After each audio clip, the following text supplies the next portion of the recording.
safe place to talk about things so it doesn't get shoved down and then it comes out in inappropriate times and ways.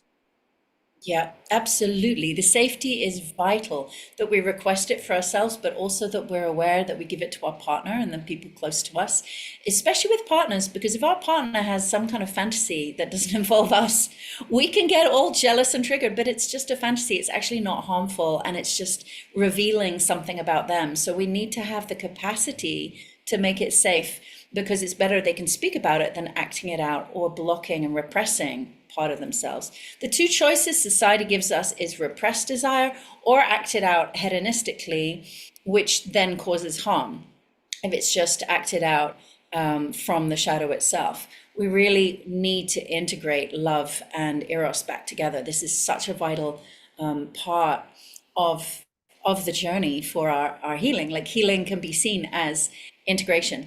And something really key that we know from the ancient Tao Tantric arts, especially the Taoist part of the lineage, is there's so much energy trapped in these shadows. So much energy because a piece of our life force got blocked. You know, maybe we were just a kid running around screaming and we were told to shut up and sit down. So that life force energy got blocked. And then there's this time bomb inside of us that just yearns to be passionate as an adult, but we keep it down because we've got this belief that we'll be rejected for it. But then if an opportunity comes along, and this is where affairs come in, relationship affairs, is like you've met someone and you're showing your nice side, but then there's an opportunity, I don't know, with your gym instructor, your salsa teacher, whoever, and suddenly that passion that got repressed can come out. There's so much energy there because that energy got blocked and it's like this time bomb. And that's why people do, if they don't integrate shadow consciously, the shadow can control them. And that can lead to these compulsive behaviors, addictions, affairs, things that we ultimately know are going to cause harm to ourselves or others, but we do them anyway. That's because there's so much energy in there. So it's much better to understand, how do we gently unravel that ticking time bomb? How do we do that with care and attention and unravel it and let that energy out and integrate that energy into our whole energy body so it's not a separate piece that acts out sideways, but we're just integrated again, and passion becomes something that is part of our whole being that we can bring to our partner rather than segregate off.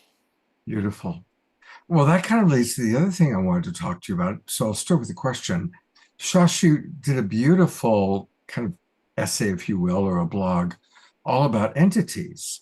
And, some of us have experienced dark entities, negative entities. For other people, it might be kind of a science fiction. So, two questions. What can you say about your understanding of the reality of dark entities that can attach themselves to us?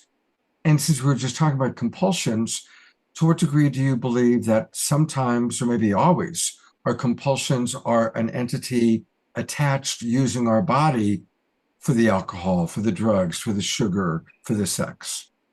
Absolutely. Why do we call alcohol spirits? There's history of there's images of alcohol with entities attached to it. Yeah. Anyway, to backtrack before I jump into that, I never wanted to believe in entities. It was a topic that really freaked me out, and I like to think of myself as very down to earth. However, in my line of work, I just have had to come to acceptance because as I work with a lot of trauma release exercises, and I'm working with sexual trauma especially, I have just begun to see with my own eyes entities. I can now even recognize certain entities and see when one's passing out. I can sometimes tell if a woman has been with a particular school or guru that has an entity attached to it. So I have trained quite deeply in medical Qigong, which is like the shamanic part of the Taoist lineage that I'm a teacher of.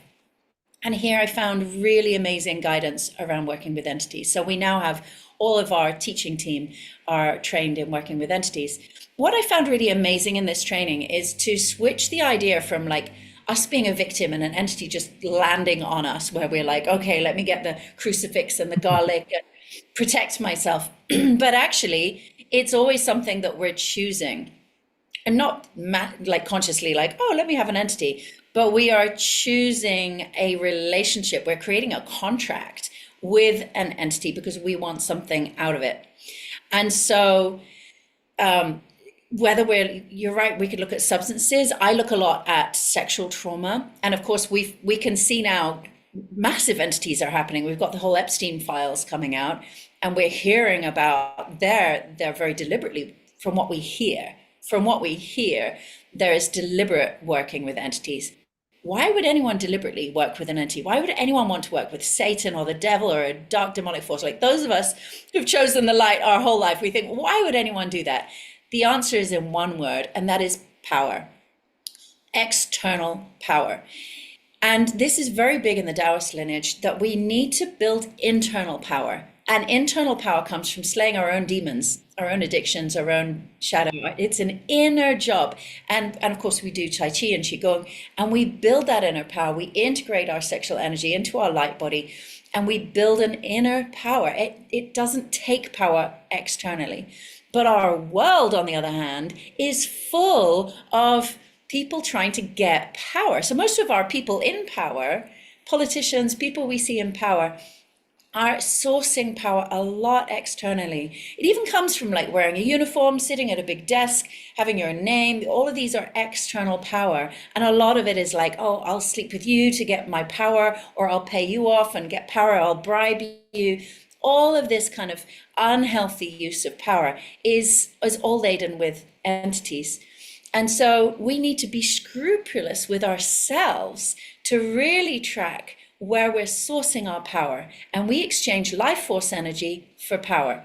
Now, we hear in these very dark stories that people are exchanging other people's life force energy for power.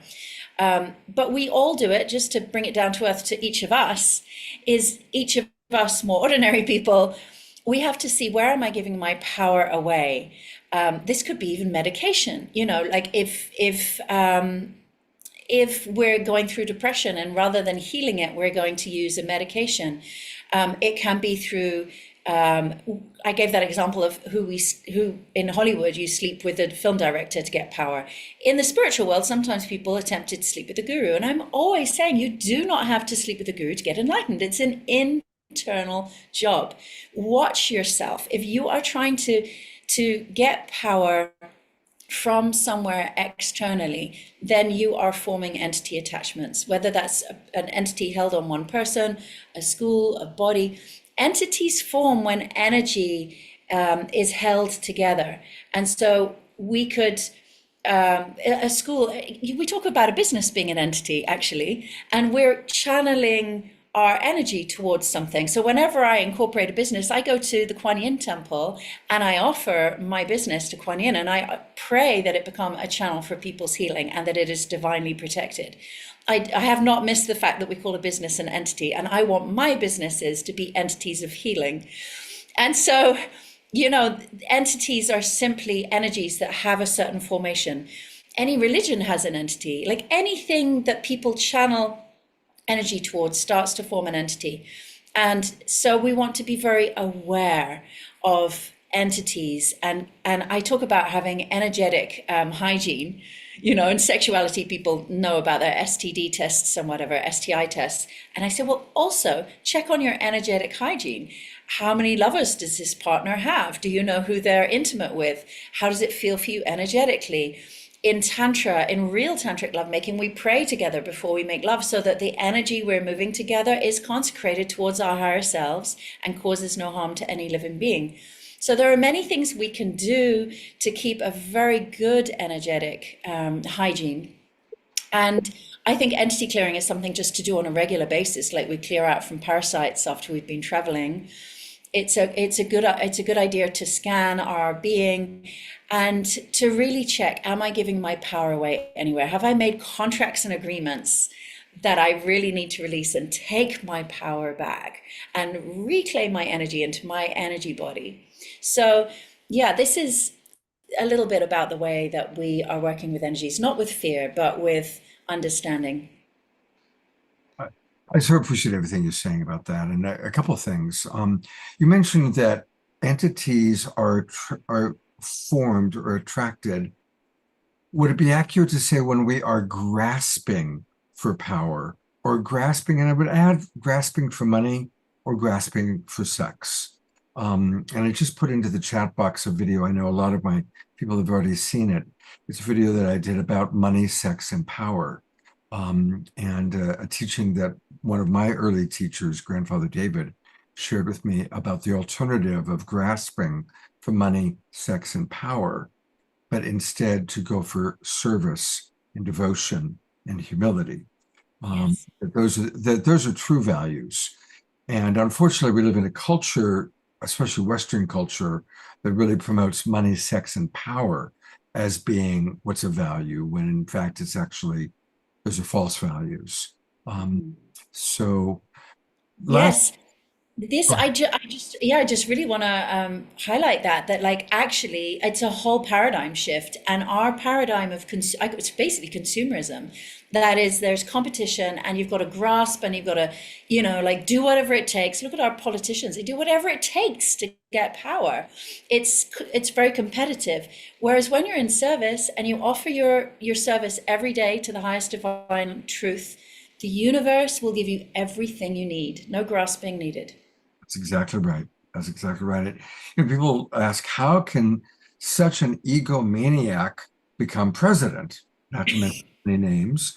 Well, it's that very huge, insatiable ego that made God knows what agreements and did God knows what things to rise to that level of power. You know, Absolutely. And so we really want to switch from personal power, which is power over, to divine power, which is just asking the universe to help us source power from within and from above. This is the healthy power. And there's no need to have power over anyone else. It's an internal power. And this, I feel, is what our whole world is switching now. We're seeing all the ugliness, all the shadow, all the darkness of that unhealthy power that we've all just been surrendering to for decades. Well, I mean, a lot of us have been waking up, but we've been trusting that they're taking care of us. And yeah, now it's field, right? It's like, oh my goodness, like our whole power structure is the actual structure of it. We can't just replace this, our prime ministers, our presidents with a new one. We need to change the entire the structure and entire understand. structure. Yeah, absolutely. I'm a big fan of Elizabeth April, and I think what she says about Trump is accurate in that he is just destroying everything. And on the one hand, he's the great disruptor, and there's so much ego and craziness in the process. But if everything's kind of taken down, then hopefully we can then more conscious human beings can come in and create a new structure, a new system that is truly holistic and sustainable.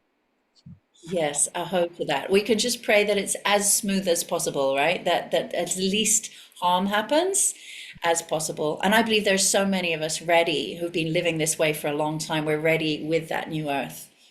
Absolutely. Maximum grace. Maximum Yes. grace. Shashi is going to be with us all evening. We're going to have a whole Q&A time where audience can put in questions. I do want to read a couple of things that have come in while you've been talking, Shashi. Eleanor Troy Yeah. writes, this is so refreshing. Certainly none of these insights were around when people like me needed them as long as 60 years ago. And Dietrich says, yes, ditto. Susan writes, this presentation has been very impactful. Such great truth. Gerald Anderson, who's our wild monk from the Mystic Monastery, he's the steward of 10,000 acres in Puerto Rico. He writes, in my book on healing, I'm working on there's a chapter on exorcism. And what I wrote is very close to how Shashi spoke of as a contract. One entity which I encountered when I asked this being, the entity, what its job was, out of the lady's mouth, the entity said its job was to create an oil slick around this person so they never had to deal with any intimacy. Hmm. Can I just mention something on that? This is such a great example here that we see again and again, especially where there was sexual abuse. Then often as a child calls for help and they actually call in an entity. So childhood trauma is often connected to entities. And actually that entity, it's not like it was a bad thing, it was protective. And there comes a point in life where you're ready as an adult to say, actually, now I'm going to release this protection, this protective mechanism that's keeping away intimacy or whatever. It's usually intimacy, actually, so that I can take courageous steps back towards intimacy. So it's important to understand and thank. We often thank entities. Thank you for your job. I called you in. Now we're ready to let you go. Beautifully stated. As Dia just wrote in the chat box, this interview with Shashi is dynamite. Talk about disclosure. Thank you, Shashi. You are a godsend. So, Shashi will be back. We've got several other amazing people to meet. And I'm going to roll right into our beloved Peter Sterling. And one of the things that's beautiful about Peter is he also has had a lot of experience with beings that are not human, and that's the angelic. And Peter has had just the most beautiful experiences with the angelic realm, which has influenced his amazing music. A reminder to put on, to turn off the full sound. Got it. Thank you. Got it. Hey, welcome, buddy. Hey, thank you for having me again, Scott. Wonderful to be here with everybody. It's always so good to have you with us. And you're who you are as a being. And of course, it shows up in the music that you play is truly angelic. And if you don't mind repeating the story, would you be willing to share a little bit about your extraordinary encounter with angels? Yeah, certainly. I love telling the story. It's my Sedona story, how I was drawn here to the land of the Red Rocks about almost 40 years ago now. It was in 1988 when I came for the first time, and I came here on my spiritual quest. I was led here by my inner voice, and I came by myself, and I came down in the springtime, down from Flagstaff, down through Oak Creek Canyon. And the first time I laid my eyes on the Red Rocks, because back in the 80s, we didn't have an internet, and there was no way. I just heard rumors of this beautiful Red Rock vortex area and formations. And, when I saw the Red Rocks for the first time, especially when I got down near Slide Rock, I had to pull over because I was so struck by the beauty and the majesty and the ancient presence of the Red Rocks here. And then with the beautiful Oak Creek and the water, crystalline water flowing by, I was like in heaven.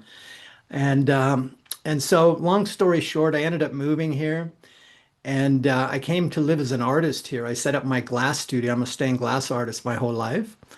And but then after a time, I got a message from Spirit that I was to close up shop. I was to release all of my material possessions and acquire a Volkswagen camper van, and that I was going to be going on a journey, a walkabout, so to speak. And so I did that. And I moved out of the house, moved into the van, like many people are living in their vans here now. And I was one of the pioneers maybe with that. But I ended up sleeping every night out in the canyons and all over Sedona, because back in those days you could park and camp anywhere you wanted. There was no restriction on anything.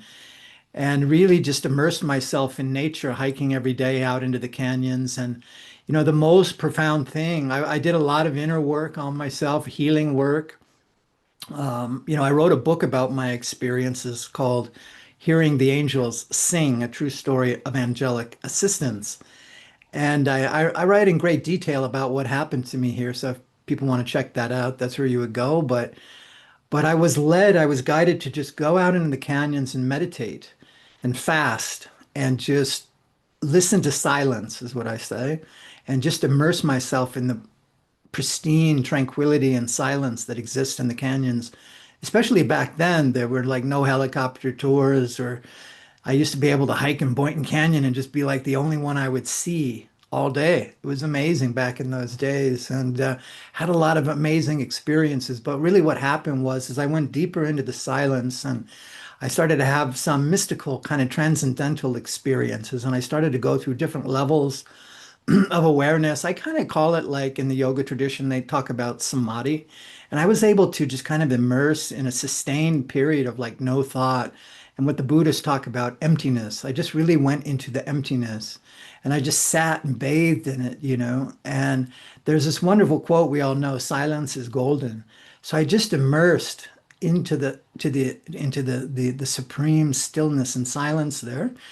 And then all of a sudden I was like taken up into the golden light. And all of a sudden I heard this beautiful music. It was really like an out of body experience. And I heard this like heavenly sound. I thought maybe somebody was out there with a portable stereo playing some symphonic music that I was catching a bit on, floating on the wind. But then I realized, no, this was something of a divine origin.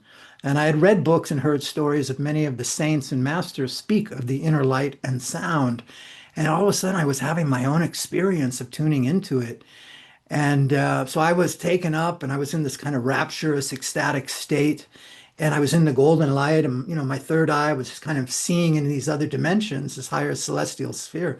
And I could feel there was somebody or some things around me. And as I adjusted my inner vision, to my astonishment, as my focus came into being, I was surrounded by a group of angels that were with me. The little cherubs, that we see in the classic Renaissance art and in the architecture of the Italian churches. I was in Venice last year and they're carved everywhere, playing harps and flutes and violins, just like in the great art. And there they were. And they were kind of swarming and flying around me. And eventually what happened was I was able to make a connection and communicate with them through pure telepathy. I was just observing, and all of a sudden I could hear them in my head. They were like, "Look at him. Do you think he can see us? Do you think he can hear us?" And I was like, "Oh my God." In my mind, I said, "Yes, I can see you. Can you hear me?" And they said, "Yeah, we can see you. We can hear you. Can you hear us?" I said, "Yeah, yeah, yeah." And as soon as they realized that we had made this connection, they got so excited, like a little angel party broke out. They got so excited and animated. And what I later learned, it was kind of it's a rare thing for, a human mortal to make that kind of telepathic connection to the angels on the other side. But I went on many journeys with them during this time, and ultimately, Scott and everybody, they revealed to me my mission. They came to me as messengers because when I was hiking and meditating in the wilderness, I was just praying for my mission. Because like many here, I knew I was a light worker for many, many years, and I knew I was here to assist in the great awakening, the great dawning of the golden age and the ascension. And I was just praying, what is my mission? What's my purpose? How can I contribute to this? And all of a sudden they said, well, your mission is to play the harp and to be a channel for the heavenly music. And I was like, wow, and they said, together we'll work as a team to bring some special music to Earth at this time of this great awakening. And at first I thought maybe I was making it up in my imagination, but then I realized, no, it was really happening. So eventually I said yes. And within a short time, just a matter of days, I met a woman here in town who had a small harp and for sale. And I ended up acquiring the small harp and taking it. It was a little harp. I could sling it, the case over my shoulder and hike out into the canyons, which I would do every day, and just take out my magic harp and begin to strum the strings. My hands just began to move effortlessly, like I knew what I was doing. And as I let go, the angels were like saying, trust, surrender, and let go. And so the more that I let go, all of a sudden my fingers just began to move on the strings. And I would watch this. I was just amazed at what was happening. It was very intense. I would break out in intense sweat. My hands would be trembling and my eyes would be tearing profusely. It was a very high frequency energy. But ultimately, following their guidance, I made my first recording here in Sedona after only 10 months of playing by myself. I took no formal lessons, just following their guidance. They said, it's time to go in the studio and record these little melodies coming through. And I followed their guidance from beginning to end. I made my first album, Harp Magic, here in 1993. So, just recently I celebrated my 30th anniversary, now going on my 33rd anniversary, I guess now. Of my first recording. And that album went out. It got discovered by a record label who released it worldwide. It got nominated for a national award that year of String Album of the Year. And it just launched my career. And everything the angels showed me was going to happen indeed has happened. So it's just been an extraordinary journey. And that brings me here with you guys. All these 30 plus years later, here I am living in Sedona, looking out my window up at Thunder Mountain, and in my recording studio here. This is where so much of my music has happened. I have 17 albums now that I've released of instrumental new age music. So it's been an incredible journey. I'm very grateful for everything. What a blessed life. Mm. Uh, and as Eleanor Troy just wrote, way to go, Peter. This is an excellent counterbalance to hearing about dark energies. Mhm. And Shashi says yes, isn't it Mhm. perfect? And it's kind of interesting how it flowed. Um, I just kind of put these shows together very intuitively. Yeah. Well, I will interject here that I love Sashi's talk because during that time when I was living in my van and spending so much time in the, I had to like slay my own dragons. I came into contact with my own demons, my own shadow and dark side. That was part of the purification I had to go through in order to attain the higher frequencies, to connect with those heavenly energies. So it is very pertinent, and I really appreciated her talk. Is there anything you can say about how to identify those dark energies and how you quote slayed those dragons, or anything you can share about that? Well, I write about it in my book. One of the most incredible experiences I had, when the angels gave me the harp back in, this is like 1993, and I started to perform right away. And I noticed that my harp playing could enchant people. And so I loved just the being out there and playing and seeing the response I had. And of course, I was a younger man. So I was like, wow, look, I can play my harp and look how these pretty girls like to watch me play. And then long story short, in my van, I was driving on a country road in Taos where I was living at the time. And I had a fuel leak, as it turned out, and my Volkswagen van caught fire. And my harp, my harp's burned up in a fire, and I lost everything. And the angels said, "You see, we did not give you this gift so that you could get laid. This is not for that. This is for the healing and the upliftment of humanity." And it was a really intense experience. I never knew if I would play the harp again. I went 6 months without getting another harp. I really had to do a lot of recapitulation, a lot of reviewing my life, a lot of forgiveness, a lot of asking for forgiveness and reconnecting. And then the harp came back into my life, and then I went on my journey. But that was a real time of dealing with my shadow. Wow. Thank you so much for being honest about that. Yeah. Um, I wanted to be the rock star harp player. okay. But no, they said that's not what this is for. So I learned a big lesson. And now when I'm playing, I just very center myself and I'm kind of just communing with the one and just letting it flow. And I'm not doing to impress anybody, really. It's just a natural gift from the soul. Thank you. Thank you so much for that honesty. Um, I grew up in Los Angeles in the entertainment industry, and I was fortunate to be very successful at an early age. And I won my first Emmy Award at age 23. Wow. But I can, as you're talking about your ego, I can also recognize that back then, if I met somebody within 30 seconds, they knew that I'd won an Emmy Award. And I finally my best friend said, "Why don't you just put it around your neck, Scott?" Oh, and it was that same thing. It's similar in that, I had such an ego identification of Mhm. that. Mhm. And that happens when we're younger. You Sure. we have assumed success, and it takes time. I think it takes time for us to recognize that all true gifts are a blessing. It's all grace. When it was grace that I could produce television shows that were successful. It's grace that you connected and heard the angels and played the harp, and the beautiful, amazing things that happen in our life is grace. And if we can always just be humble and be grateful for the grace that comes through us, as opposed to thinking it's because we're better than anybody else. Mhm. Mhm. So, thank you for that. So, question, in this world right now where there's so much shadow being exposed in the world, um, and so many scary things in the headlines, how do you work with the angelic energy? How do you keep 17 albums creating new harp music? Do you have one foot in the matrix, or Mhm. have you completely left the matrix and Mhm. just live in your own angelic realm? Sedona, the energy here really facilitates living in a higher vibrational state. It's not in the mainstream. The beauty here is very uplifting to the heart and soul.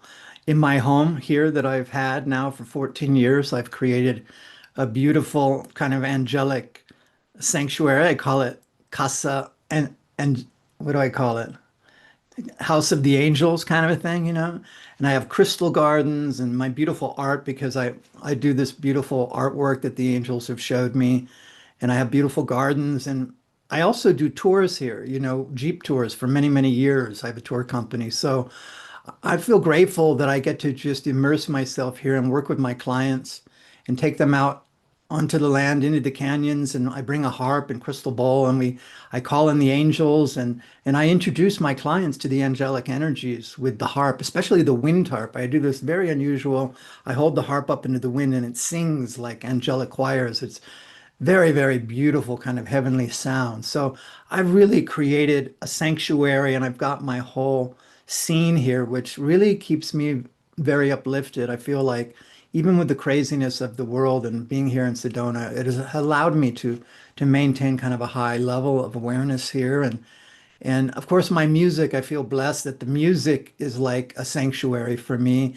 Playing the harp, you know, with these vibrations of this sacred instrument, it really keeps my nervous system in tune and keeps me connected to that higher light. So, and for those who are listening, you know, I invite you to come to my website, harpmagic.com, and just have a listen. I also on Spotify, Apple Music, Amazon, you know, Pandora. I have great playlists of my music. It's very healing. You know, if you go to my website, you would see many, many letters I've received from all over the world that people describe their experience of listening to the music. And that's why the angels gave it to me. It was a vehicle. It's really a like an angelic transport to help to bring people into resonance with that unified field of oneness, the divine love from the angels and God, the creator, the heavenly host. You know, they come through this music, and the music is like holographic. So when you listen to it, if you close your eyes, it can create beautiful visions and imaginings in your mind's eye. And that's how it was created. I think that's part of it's a very immersive experience. So there's the website. Come and have a listen. I've got all my links there. I got some great videos. I've been winning some awards for my current albums and videos. So just come over and have a listen, see how you feel. And if you want to drop me a message, I do have a Facebook page for Peter Sterling Music, and you can check out my stuff there and we can connect. And if you come to Sedona, you want to go out on the land and have an angelic experience in the canyons, please get in touch. Beautiful. Well, would you be willing to bless us with a little bit of your music right now? I certainly would. Certainly would. Yeah. Okay, I'm going to change my sound to original music, and I'll play for a few minutes. I'll do another improvisation here, kind of based on my most recent album, Heaven Sent. I hope you enjoy. Thank you.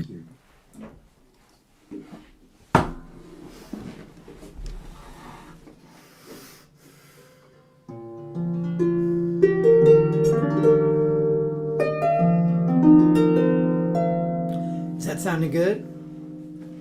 Sounds amazing. Awesome.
I'm going to go to gallery view again. Let's send some love and appreciation. It was beautiful watching so many of our people floating in the beautiful ethers, Peter. So beautiful. So thank you. Thank you. And again, everybody, we're going to have questions and answers and a chance for all of you to ask questions of Peter and Shashi and our other guests. But I want everybody to have a chance to spend a few minutes. And we're going to stay right in Sedona. It's a Sedona themed show tonight, I believe, because our next guest, you've seen her on the show before, is also coming to us from that magical Red Rock paradise that so many of you are saying that you love. I certainly love it. And this is Rihanna Skywalker, and she is the Mayan mystic, an astro-intuitive oracle synthesizing cosmological insights to orient us to our highest timeline trajectory in this now moment. She is a cosmic connector to the dream field. She is a mentor and a guide for those seeking quantum self-mastery. And the show we just did on Saturday night was all about quantum consciousness and serendipity. A little bit more about Rihanna. She fell in love with Mayan soul astrology in 2000, only to discover that an ancestor was one of the very first Mayanists to record the glyphs. In 2012, she began channeling decodes of the glyphs and the shift that we are all in. She's launching an app for aligning with divine time to access more of the magic that's available when we live more from our soul blueprints.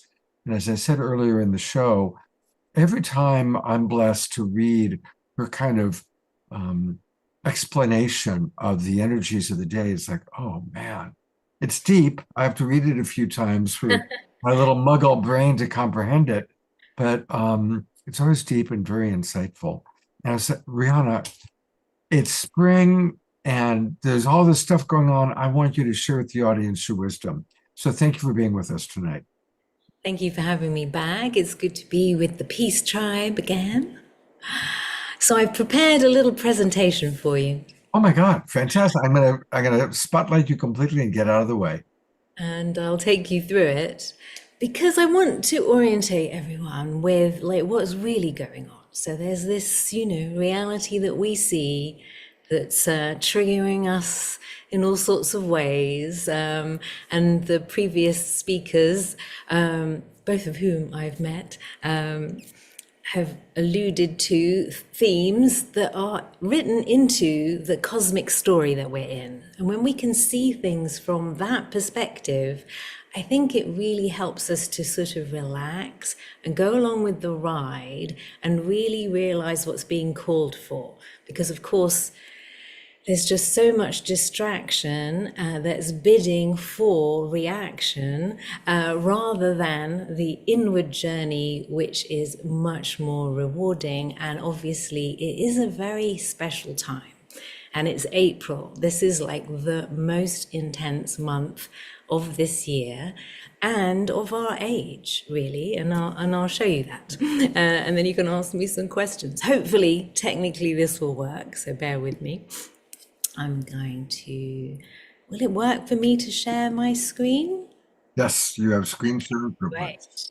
I'll stick this down there and stick this down there and then I'll play. There we go.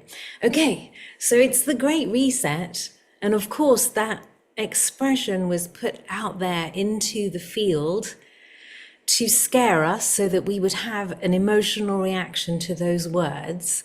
But actually, it's a cosmic reset, and I'm going to show you what that looks like.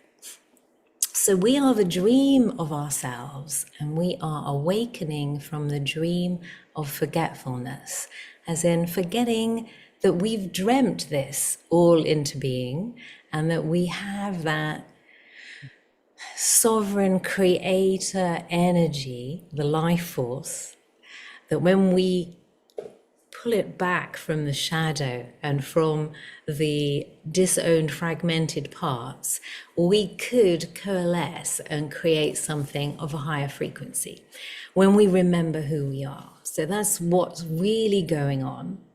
And these are a little review, because many of you have seen me present before. So we're currently in 2 major cycles of 13 years. And so the first cycle that we're in is the Age of Truth, which was 2017 and will go through to 2030, another date that's been echoing. And this is a terrestrial era, which I call, if you can see that behind there, the simulation script. And it's taking us on a journey of revealing the method of the entrancement of us forgetting who we are and returning us to the heart chakra, returning us to love, where we can see and receive the truth of our being. And so that's the journey. And of course, the truth will set us free, but at first it might annoy us somewhat. So it's not an easy path. That's why the mirror is connected to the sword of truth, which will cut us away from what we've tethered ourselves to that is not true. For instance, that maybe the compulsion that this will give me power or this will give me light. These were not true. So these things are all being severed. And there's a big light being shown on what do we know to be true. And a lot of that has been confronted since 2017 and is in the process of going through that. So it is a new world order. And there's surgical clarity going on. It's a spiritual refinement process, and we're transcending the illusion and returning to love. So these are those themes that are in that wave. And then we have another wave, which is the galactic wave, which is connected to the Sirius soul script. So it's more of our spiritual story, another level of the matrix of reality. And we're in the remembrance. So of course the truth allows us to remember who we are. And so we've been in the white wizard wave since the summer of 2019, which is why we had 2020, which was because we needed to start to wake up a little bit. A lot of us have been working on that for a long, long time. But it's really accelerated, and I'm sure that you can see that. And a major part of the Dark Wizard program has been the usurping of sexual energy, as Shashi was mentioning. And this cycle is very important for us to get our life force back and become sovereign within our life force, because it is the embodiment of that light force that reminds us who we are in truth, which is something that can only be received from the higher realms. So we're in these 2 incredible spiritual waves. So it's a time of spiritual refinement and upgrading. We're going up a level, like humanity is having to go up a level. And that's why it's been so intense. But we are currently in the convergence of these 2 waves in a very interesting way, which hopefully will be clear. So we're in the galactic year, which is the 7th year of the cycle that we began in 2017 of yellow resonant seed. And this is about attuning the star seeds to remember their mission. I don't know if I can move that and whether you can see all of that there. But anyway, it's aligning us. It's in the wave of white mirror, which is the age of truth, but it's in the cycle of the wizard. So we've got the truth, the truth and the wisdom bisecting each other in a very interesting way, which will allow us to tune in to the truth and emerge with fearless innovation for new systems, because there is a new resonance, new earth frequencies coming in, which will allow the divine plan of where we're really going rather than any of the noise that is coming up in reality, where we're really going. So when we're paying attention to the right perspective, then we can be on time with the divine and receive maximum grace.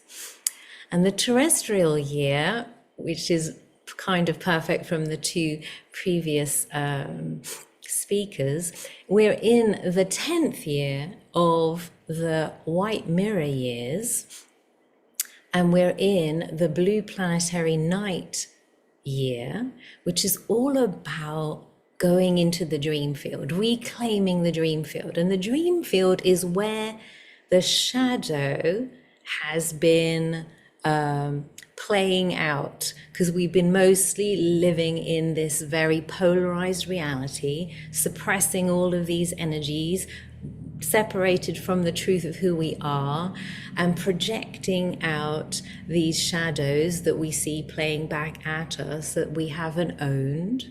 And all of that is collapsing. All of that is coming up to be redefined. So blue night is the dark night of the soul, but it is also the yin wu wei, the dream field of pure potentiality. And the more that we detach from all of the things that we're attached to, our beliefs that create paradigms, that create attachments, all of that, if we collapse all of that and go into what Peter mentioned, the stillness, the silence, the nothingness from which everything comes, there we can reconnect with the true light, rather than this false light reality that has kept us rather occupied. And so this is a year that is very important in the dark wizard agenda, hence why it feels extra intense.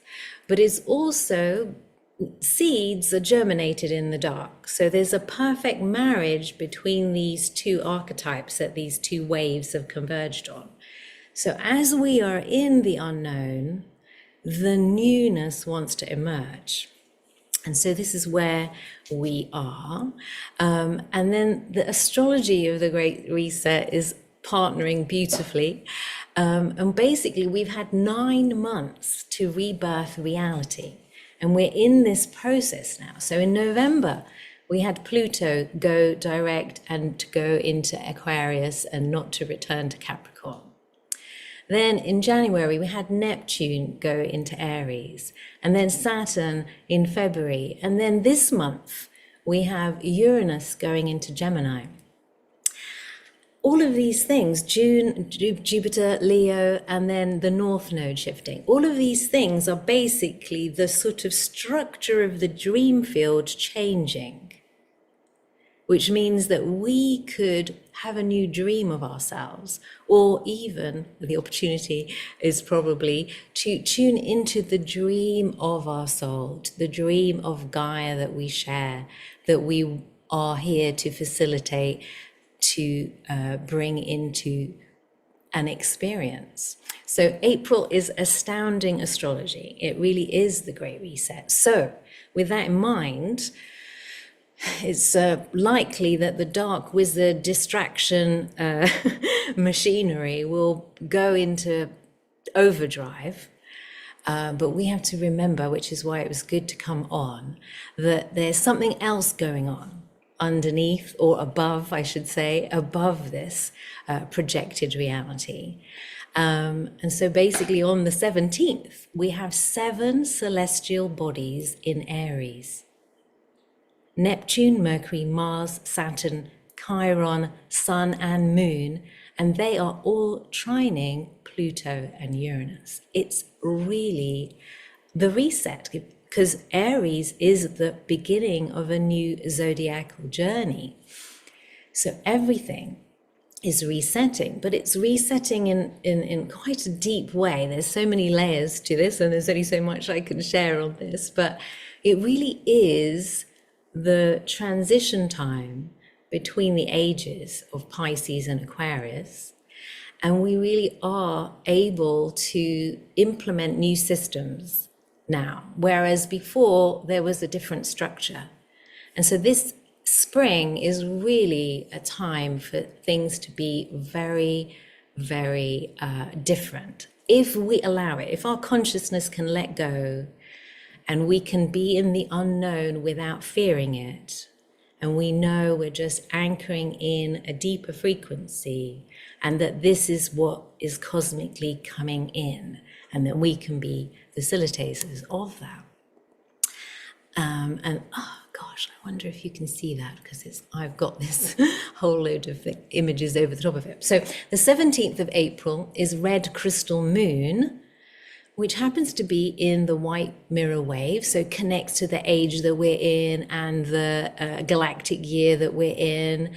And it's all about cooperating with this receptive energy, the divine feminine, being able to receive these new frequencies, to receive the truth that will set us free. It might annoy us because we have to let go of some illusions and delusions, but ultimately it is bringing us into the heart chakra, bringing us into alignment with love, bringing us into alignment with truth. And so that's the opportunity of the 17th of April very soon, with all of these fiery placements of the celestial bodies that really are like us. We've been feeling like, I'm so done with this. Come on, let's start something new. This is old news. Let's start something new. But really now we can. But the beginning of that is this surrendering into the silence and the stillness and the unknown, releasing the shadows that maybe prevent us from staying in there, and being super receptive to the flow that wants to flow in.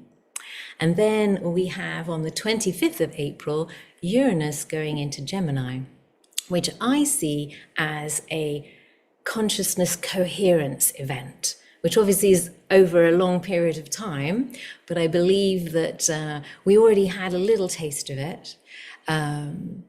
But now it's really going to come online. And this Gemini is this polarity collapsing, the two hemispheres communicating again. It's like becoming aware of the two sides of ourselves, our terrestrial human experience and our galactic spiritual experience, perhaps. And then when they're really in coherence with each other, what ideas are going to come through, which aren't based on anything we've ever done before, which is scary but exciting. Yeah. So that day is going to be a red resonant earth, which happens to be the hidden power of the galactic year. Seeds are sown in the earth. And that's in the wave of Blue Monkey. And Blue Monkey is connected to the essence self. It's the inner child. And when we heal the wounds of the inner child that take us into shadow, and make us afraid of the unknown, then we step into the magic of the inner child, who is pure love. And in that frequency, we can attune, resonate with the earth frequencies that are coming in for us to awaken the seeds of the new earth. So that's super exciting. So basically the dream field is being reset, and we have a new template, a new operating template, should we choose to use it. These are some of the themes, basically attune to higher vibrational creation, seed the future from love's vibration. That's the true mission, only love. And then Blue Planetary Night is the crossing of the ages, and it's about us reclaiming the dream field, because the dark wizard has made us very afraid and fearful. And in fear, we fragmented and polluted the astral realms and all this unknown space with a lot of stories that keep us from the creative potential that is there, the quantum potential. So we are in the age of Aquarius, which is about a coherence with creator consciousness. So the way that I see it is it's not a divergence of timelines that many speak of. It's basically that at this time, the vernal equinox, the sun star, is actually in both the Pisces and Aquarius constellation because we are in the transition from one age to another. Some are already on the new consciousness frequency, and some are still in the old consciousness frequency. Yellow resonant seed is bringing the attunement to align to higher truth, and blue planetary night is bringing the new dream field where our soul script seeds become manifest. The zodiacal reset marks the reset of the dream that is simulated, our simulated reality. And as we allow definitions of reality to dissolve into unknowns, we awaken a new template of possibilities. Uranus in Gemini offers a revolution in consciousness as the separation between the hemispheres of our mind collapse into the unified awareness that allows a full remembrance. We are waking up from the dream of forgetfulness. We are the ones, and now is the time. So that was a download. I know it's a lot, but I'm sure you'll enjoy receiving that on different levels. And I've sent this to Scott so he can share the PDF so that you can look at it a little bit more in your own time. Rihanna, that is so beautiful. Thank you so much for the extraordinary work you do in helping us to really understand what's happening. And by the way, April 25th is when we're having our anniversary show. Oh, It's our 6-year anniversary. So, perfect day for it. so isn't that, and you know what's interesting, it was originally going to be April 11th, but then Omar Shah had to go to England to be with his ailing mom, and we can't have the anniversary show without Omar Shah. Mm-hmm. I'd already booked something else on the 18th, where all of the New Living Expo. So, all right, well, I guess the 25th. So I had no idea that it would be that magical and special day. Very significant. Yes, that's when everything will have locked into place. Wow. So it'll be interesting to see We what will be comes through. celebrating them. Yeah. I want to take people to your website. It's mayanmystic.com. And I encourage everybody to go there. And Rihanna is amazing. Now, you do personal readings for people as well, correct? I do. And I work with people. I've also been on the tantric path, like Shashi. We met in Bali many years ago. And I was hosting my Tantra Master there. So yeah, I've been working with people. I basically do the reading to sort of see the soul script and then work with people, mentoring and one-on-one retreats to help them step into self-mastery of their truth, their true blueprints. Yeah, I'm now going to be working on finishing some books, this app, and future iterations will be some more sort of bigger events that are using the dream spell to look at the constellation of your life path. So I'll share that more with you at a later date. I had no idea that you and Shashi knew each other, by the way. So it's really kind of interesting how this is all kind of weaving together quite magically. I just pulled your PDF that you had sent me. I put it in the chat box for people. Awesome. And we are going to have more of Rihanna during our audience Q&A. I did see some messages coming in. Connie Baxter Marlowe, who was with you in Sedona, is, and of course, we've got the Day Out of Time coming out. Maybe we'll talk a little bit about that during Q&A. Rihanna, I so appreciate you. Thank you. Thank you for taking the time to put together such a beautiful presentation that's so clear. And I will send it out to our entire subscriber list and make sure that it's as best as possible seen far and wide. Thank you. It's good for everyone to know, so that they can be present for the presents that want to come in.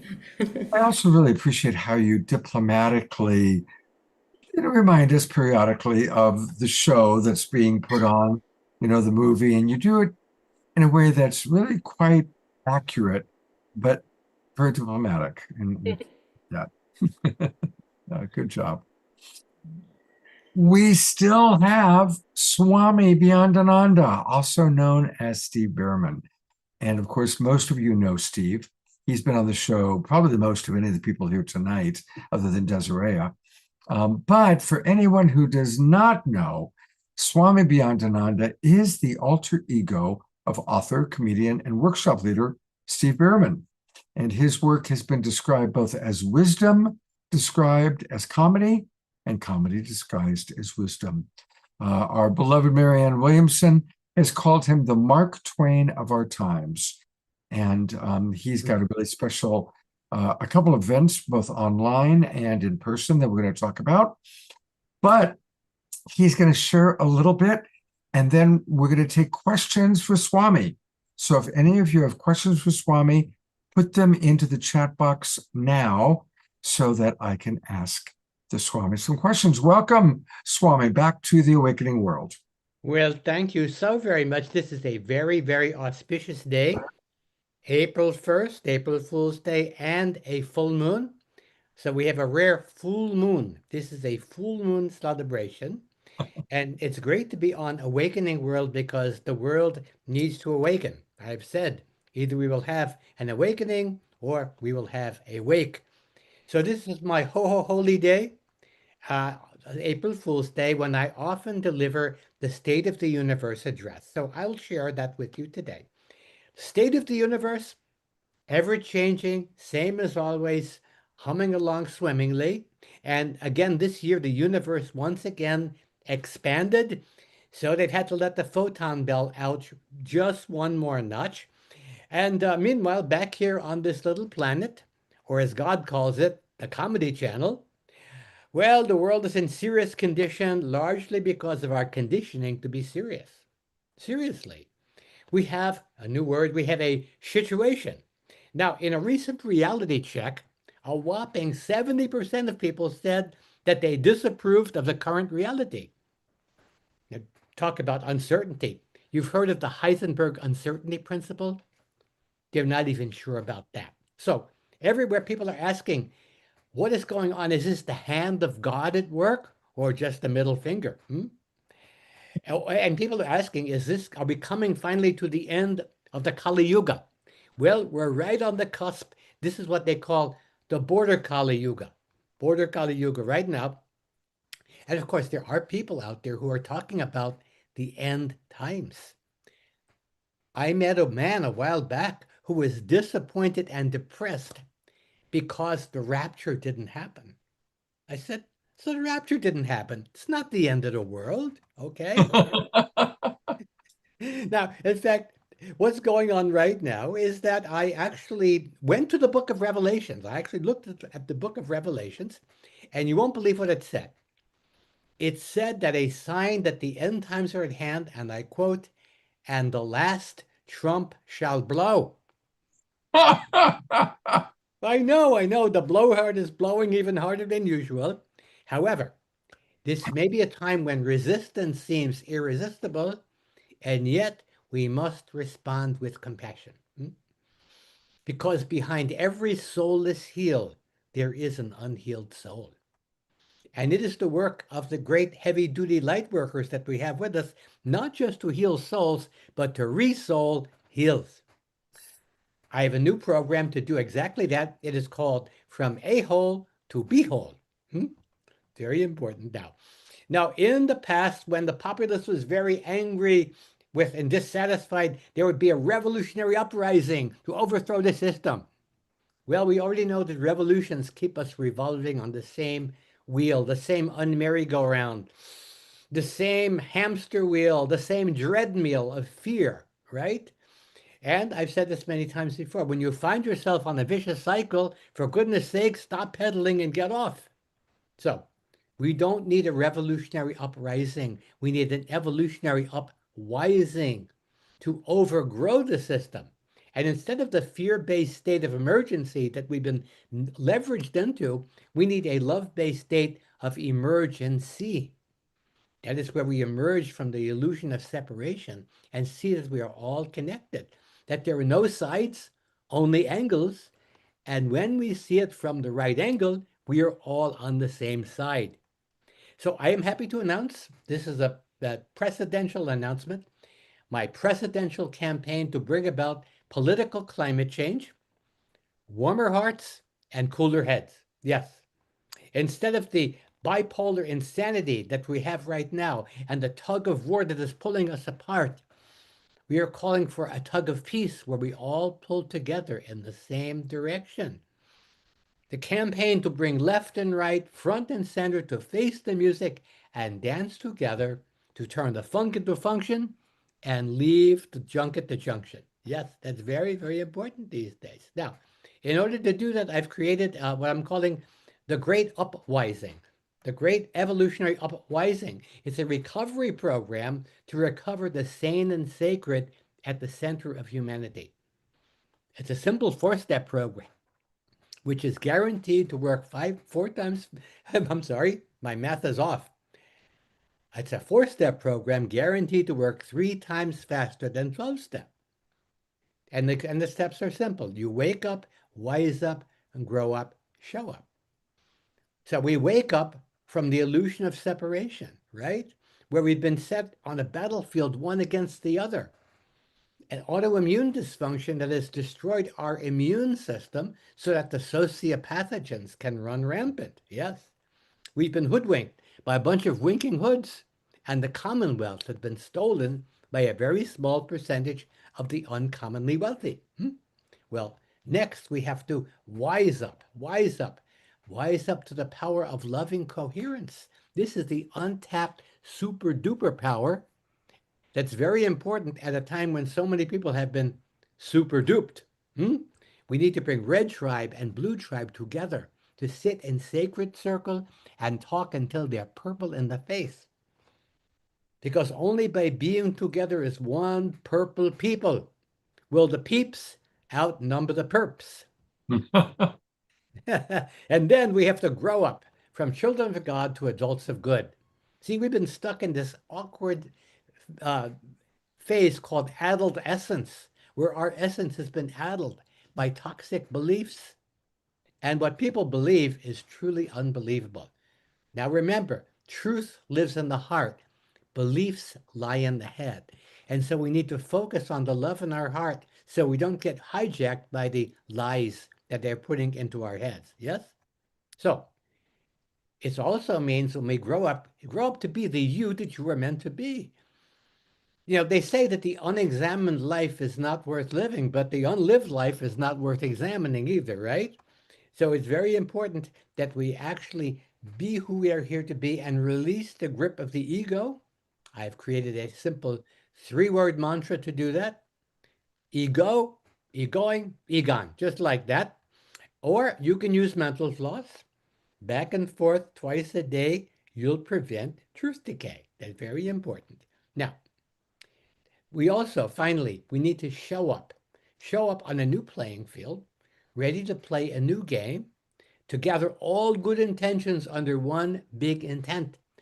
Thrival for each and all. Intentional mutual benefit, where we move past the identity issues that separate us and we focus on the identical issues we all have in common.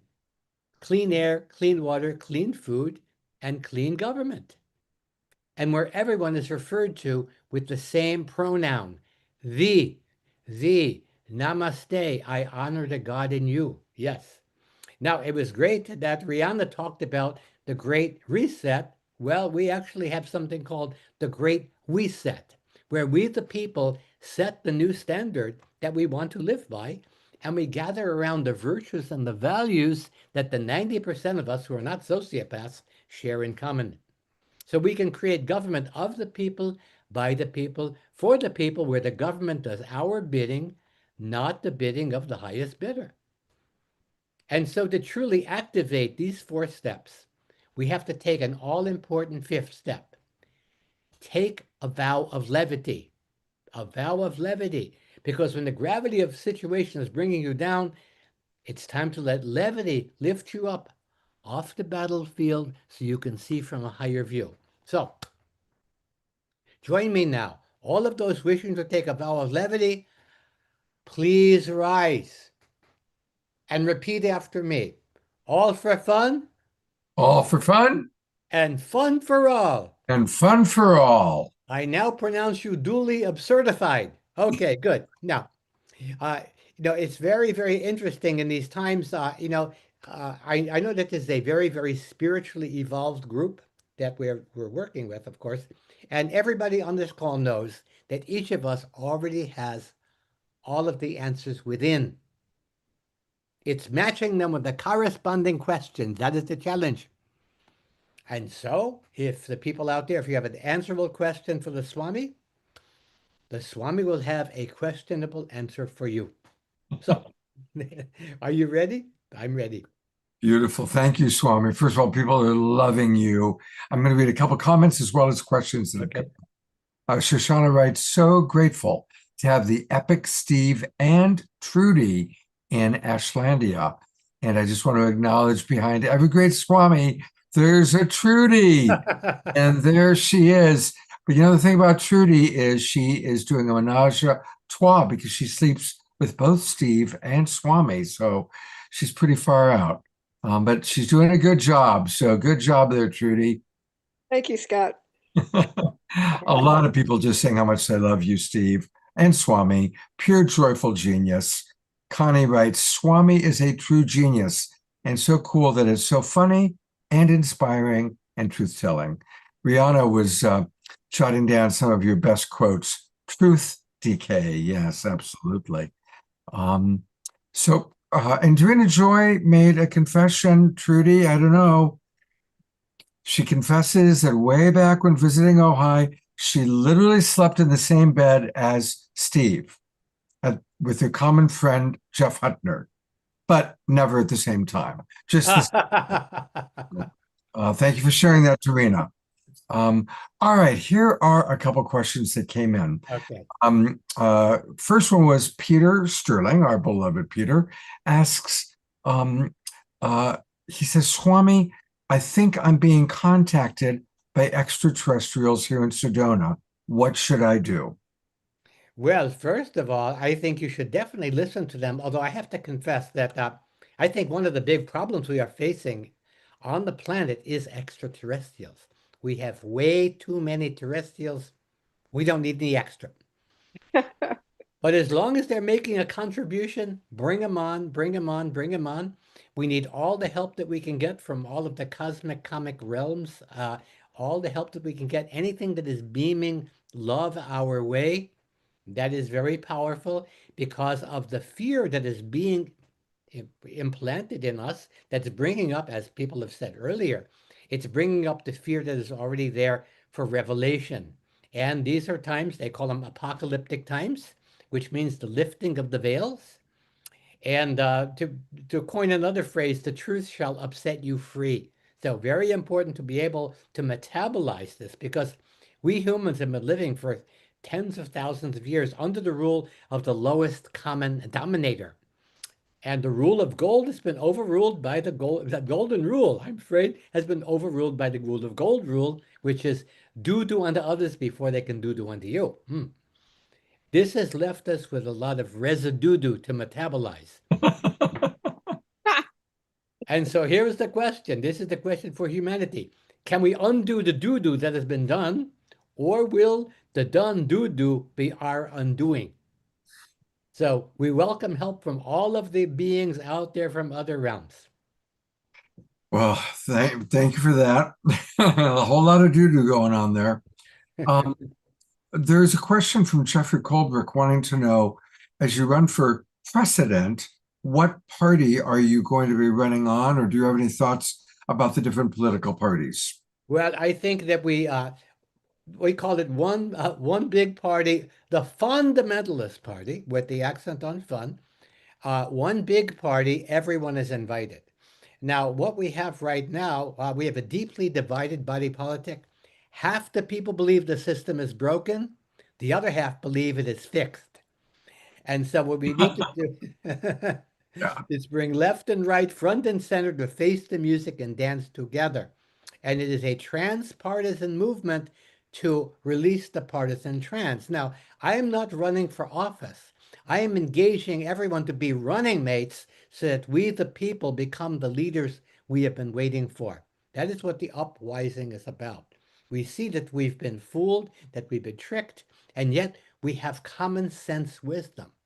Imagine, uh, imagine using the wisdom of the crowds, the wisdom of common people, the uncommon, commonly sensed common sense consensus that the 90% of us who are not sociopaths would agree with.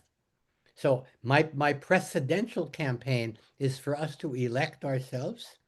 And as I said earlier, to create political climate change, warmer hearts and cooler heads, and to face the deepest issue on the planet, eracism. Eracism is where one race wants to erase another race, and the other race says, not if we erase you first. And then it's an erase to the bottom that could possibly erase the entire human race. Mm. So this part of this upwising is connecting with one another at the heart and leaving the static of the head for the ecstatic of the heart. That's the campaign. Beautiful. One last question for you, and then I'm going to bring your panelists, the other panelists, up for general Q&A. This is actually from Rihanna asking Swami, what is the cosmic joke? Well, the cosmic joke is that we have all of the resources that we have at our command to bring the power of love, this untapped power, and we are spending all of our energy fighting each other. Somebody asked me recently, Swami, how do you explain the suffering of all the people on the planet who do not have enough to eat? I said, well, that's easy to explain. What's harder to explain is the suffering of the people on the planet who have plenty to eat. So this is what we have, happiness being an inside job. We are not here to earn God's love. We're here to spend it, right? And so that is our work, is to spend that love infinitely in our lives. And that is how we spread this love and light everywhere we go. It's the best that we can do. I actually am going to squeeze one more question in from George Noble. He says, our political problems may be due to having too many lawyers in Congress. Do you agree? Well, I as a fundamentalist, accent on the fun, my vision is non-judgment day. That's what we're working toward, non-judgment day. That is where everybody wins a beauty contest, and all of the lawyers will disappear because our trials will be over. We won't need them. Beautiful. Well, I want to let people know that there are two ways to connect with Swami soon.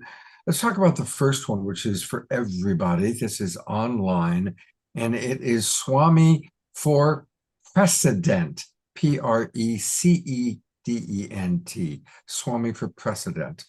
And this is an important presidential campaign. And tell us a little bit more about it, Swami. And I've, of course, Well, basically, again, in 2004, I had the Swami for President campaign. There's the book that came out. Now, of course, they'd never let you fly over the White House like that these days. It was very difficult to get that shot. But right now, the idea behind it is that we want to bring love and laughter to the political system so that we lose the isms that are keeping us apart. My vision, I call it television. I television to you, you television to me. My vision is that all of the isms become wasms, things of the past, and we engage with each other from the heart, and then we use the mind in the service of the heart. We don't need artificial intelligence, we need heart-official intelligence, so that we are able to use AI in a way that it is a servant and not a master. And only by coming together at the heart in every community, creating a sane and sacred center, can we put the heart in charge finally and achieve our spiritual destiny, where we become humankind, where human kindness is the currency. So that is the movement. I'm going to be traveling a little bit, but also be doing shows via Zoom. I can be anywhere, anytime. And this is a presidential campaign where I'm enrolling people to become running mates and join the uprising and spread the news and bring people together to solve problems together rather than fighting each other on the battlefield. I know what you're thinking. I'm proposing a sane world. I must be crazy. So I invite you to join my sane asylum so we can go sane together. Beautiful. So I've put that link into the chat box, everybody. Please go to that link and all register. Let's all be a part of this beautiful and important campaign. I also want to invite you to come to my neck of the woods, where Swami is going to be at the Sunrise Center. And some of you have been to other events at the Sunrise Center. I know we've got a fair number of Bay Area people with us tonight. So if you go to sunrisecenter.org and then click on upcoming events, and there you see that Swami and Steve are both going to be doing a pair of events this Saturday night. They're going to be doing a kind of a stand-up show, stand up with Swami, sit down with Steve. And then on Sunday, a wake up laughing. Is that a workshop kind of teaching people? Well, this is really a chance to totally immerse in laughter. I call it wake up laughing and leave laughter in your wake. So we all wake up laughing, we enjoy that, and then we find ways. I'll be helping you find the ways to bring what I call situational comedy to any situation, to where you can be a bringer of laughter and light. You don't have to be a comedian, but there are ways that anyone can do that. And the more you do it, the better you get, the more fun you have. And laughter is like loaves and fishes. One person can come into a room with a joke, and 100 people can leave with it. So this is like infinite love, infinite laughter to help raise the laugh force on our planet. Very, very important right now. That's beautiful. So that's this Saturday. Yes. Now, of course, a lot of our people will be watching the show. But for those of you who can make it down, come on down. You can always watch the replay of our show. And his show on Saturday night will be at 7:30 p.m. And I'm planning on heading over there at the end of the Awakening World and catching the last of Stand Up with Swami and Sit Down with Steve. And then his workshop on Sunday, it's short. It's for 3 hours from 1 p.m. to 4 p.m. And it's kind of fun because Swami Steve is staying right here where I live in Tiburon. I woke up to this wonderful smell of coffee. And it was Steve making the coffee. So I'm going to bring up your fellow panelists, and this will be a chance for a few questions from our audience. And Peter, I was wondering, how long is the video that you shot of the UFOs? There's a short one we can look at. It's Is that the one you put into the chat box?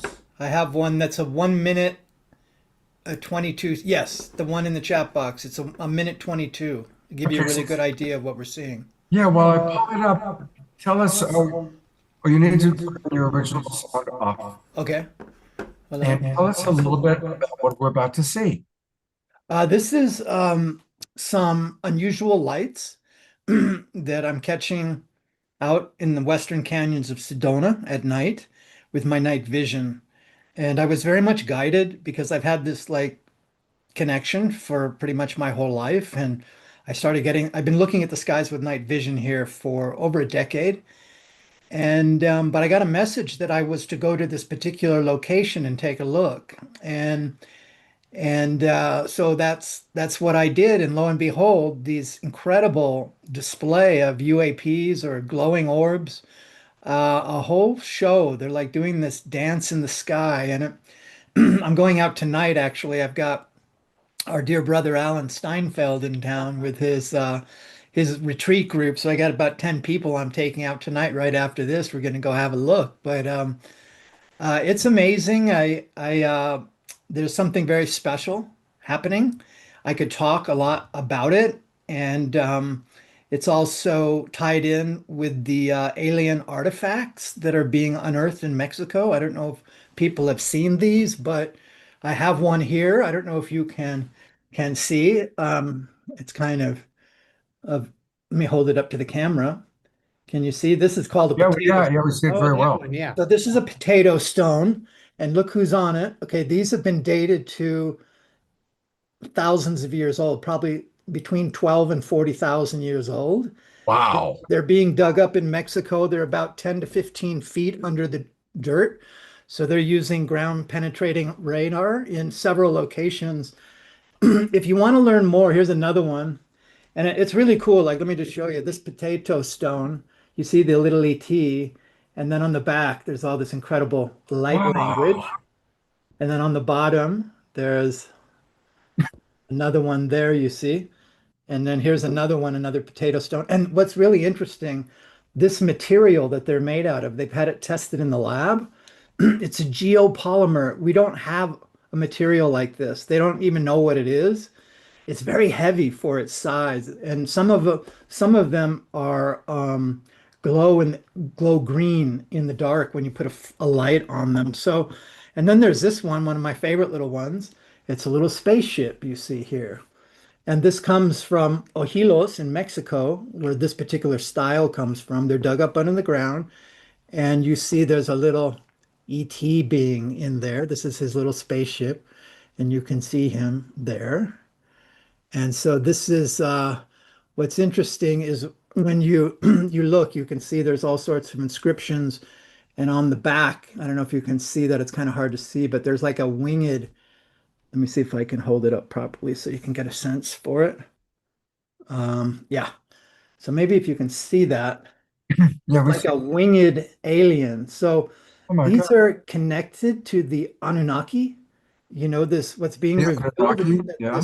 this ancient history that we've all heard about our whole lives about these ancients is being now validated by what's coming out of the ground. It's mind-blowing. So I invite everybody, if you want to learn more about it, go to the website aliencarvings.com. You have a look there, your mind will be blown, see what they're pulling out of the ground. I'm in touch with one of the main guys who's speaking this weekend with the Hertax down in Scottsdale for their Easter retreat. And he's published 4 books on the subject, and he's building a museum.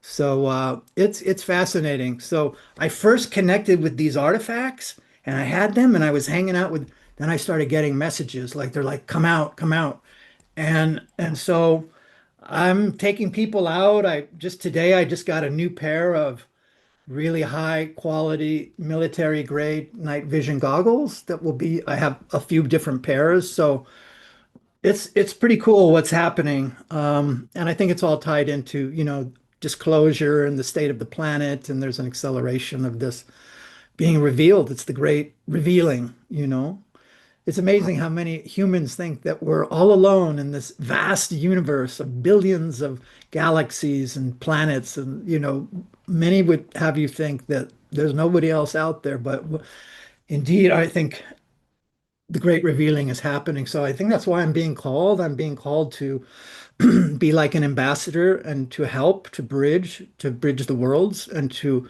help people to come out and have this experience. So if you come to Sedona, I also just want to mention I just formed a new Facebook group. It's called Sedona First Contact. So if you'd like to join our group, I'm posting a lot of videos there from my nightly journey so you can kind of see the action and some other stuff. So yeah, it's exciting. Getting ready to go out tonight, as a matter of fact. Wow. Well, Alan's going to be on the show Saturday night, There actually. you go. Synchronicity, right? All right, I'm going to show this video that you just described. Okay. And thank you for showing those incredible artifacts. Yeah. Yeah. Amazing. Yes. Well, let's take a look at the video. Let me make it big. And here we go. So what you're looking at here, I'm using it's a digital night vision monocular. It's called the Night Owl iGen, IGEN, and they're not expensive, but they are capturing the light. And I have a video out that I'm connecting to a small video monitor and I'm filming with my iPhone. So I'm trying to keep my phone on the screen and I'm also looking, up at the sky. I'm doing it all. But look how they light up and power up for us. Just amazing. And and they have these really unusual trajectories, and then they flare up like that, and they die out, but they're coming up over a very legendary place that's been known for decades to be a portal of extraterrestrial activity out towards Sycamore Canyon, Secret Mountain, and the Bradshaw Ranch.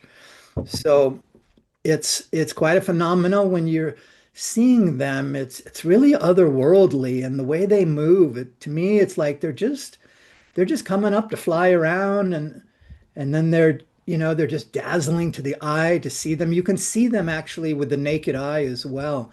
And this is black and white, but these big ones here, many of them have an amber or golden glow to them, this golden light around them. And there's no flashing beacon. They're not aircraft, because I know what those look like. So something very special is happening here.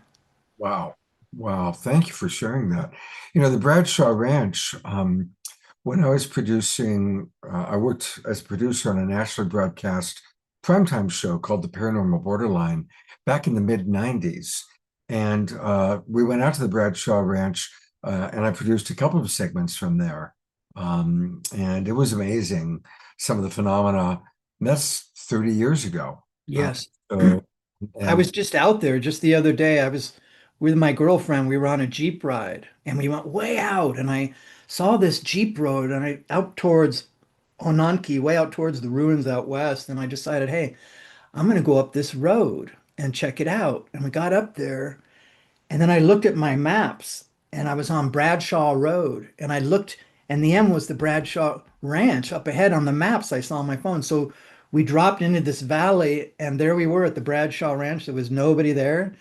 And we went in and we walked through the property. And this actually happened the night before I saw the light orb. So first I was like guided to find. I've been in Sedona over 30 years and never been to the Bradshaw Ranch. It was so synchronistic the way it unfolded and came. And then we walked around. It was a very mystical place. And then the next night I caught this video out in the same area. So I believe that's why I asked the great Swami, I'm being talked to. What should I do?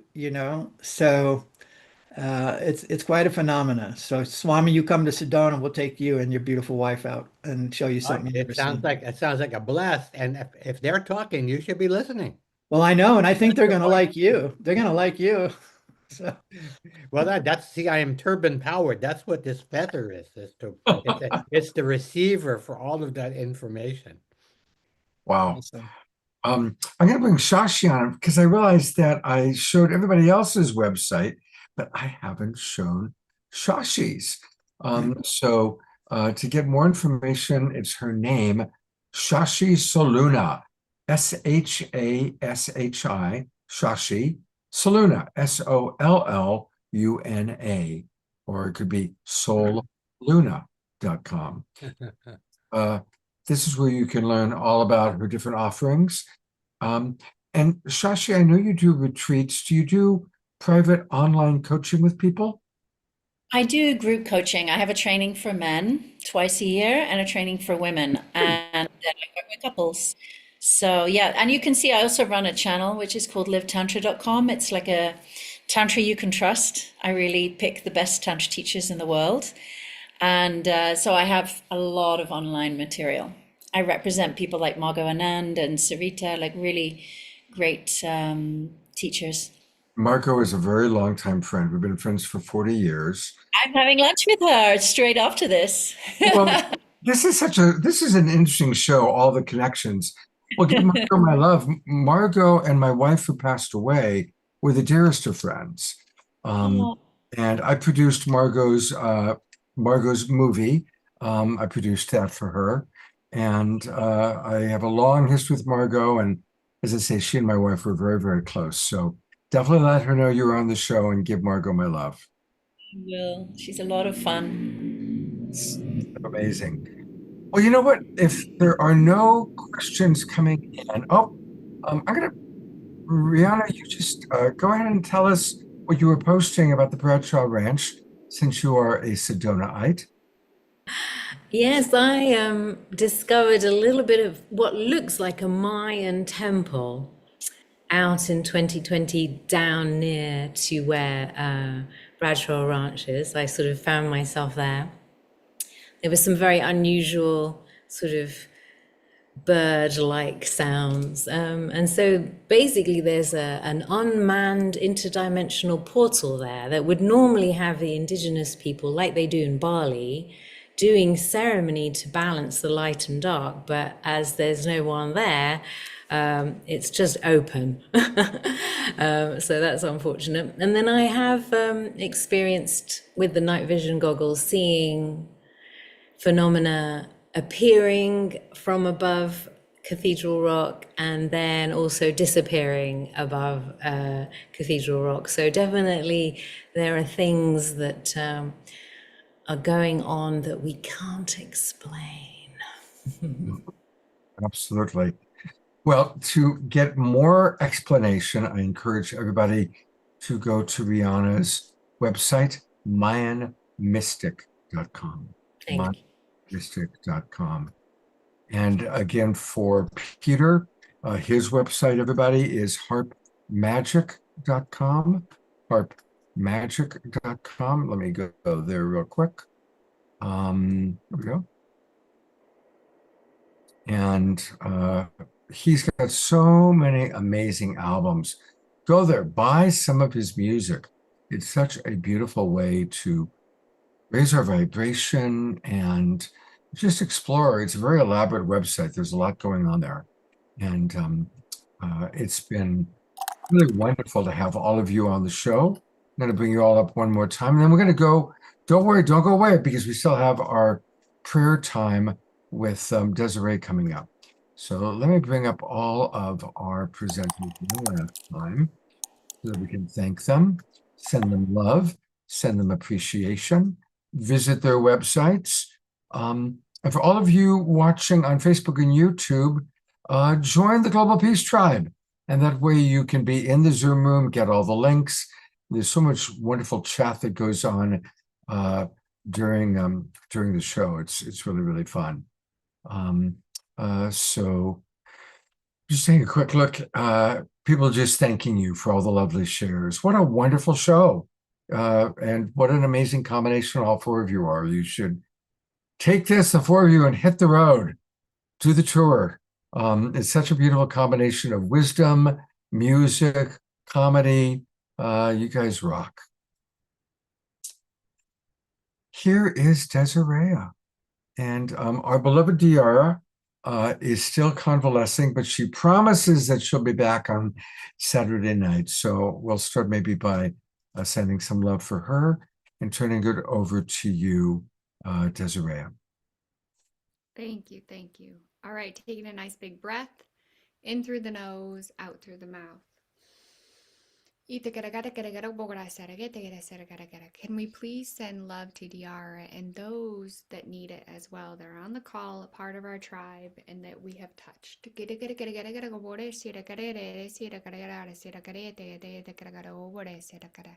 As we talk about entities, can we please remove anything and everything that's in the highest good for us to remove, heal whatever our inner child needs to heal at this time. So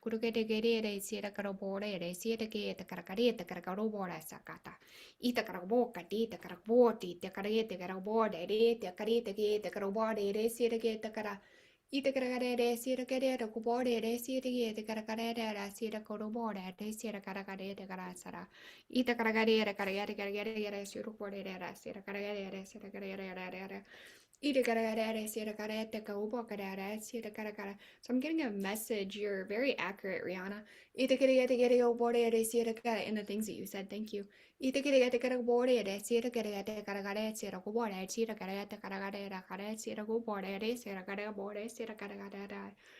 I'm also getting a message that we're in preparation with the ETs.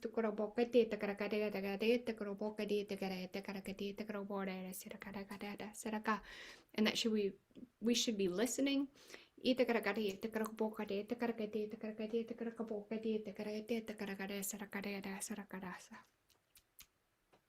Thank you. And let's go into silence. I'm going to go to gallery view. And let's take a moment together collectively to send prayer for anyone in our world, in our orbit, including yourself and including our world.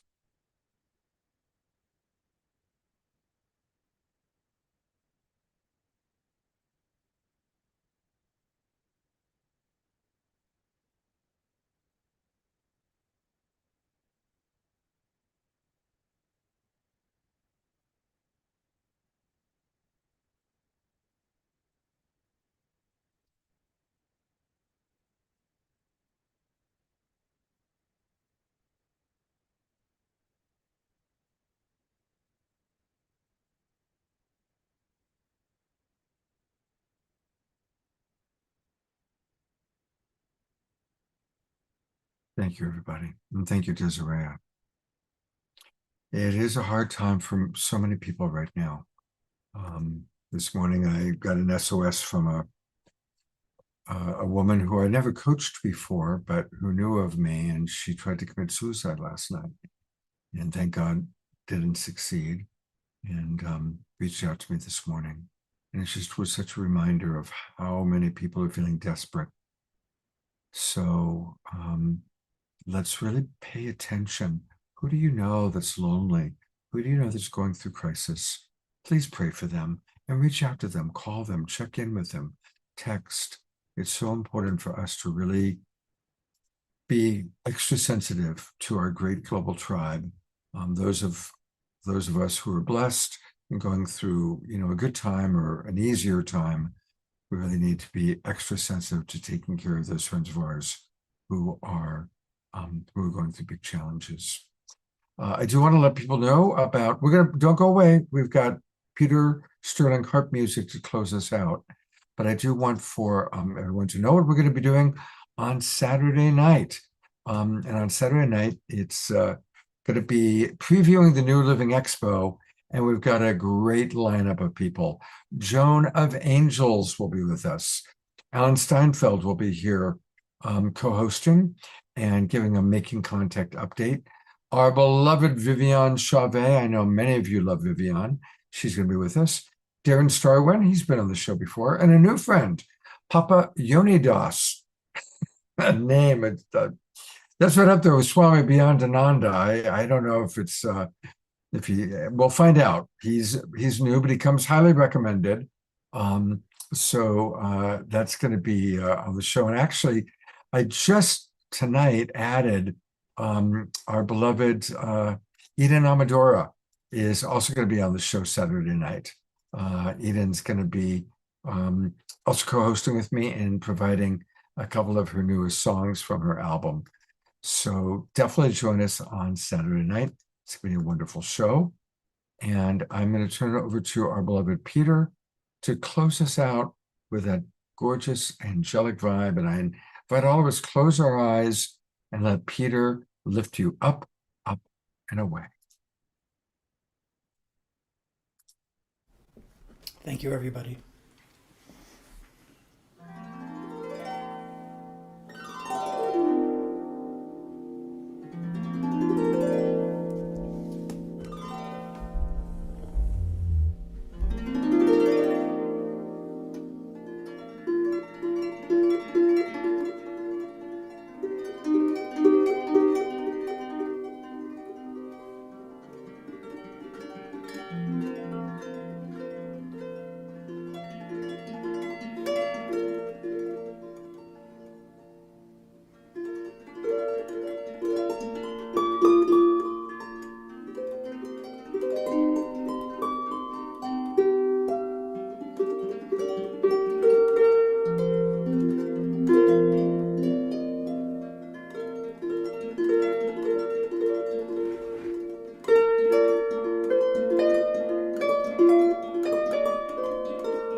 up and away.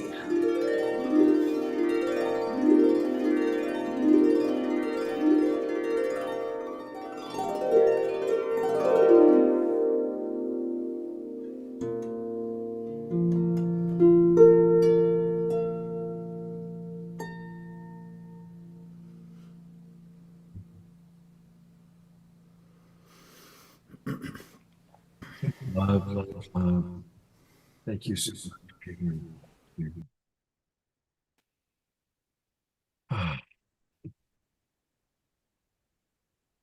Well, what a wonderful start to our new season. How blessed we all are.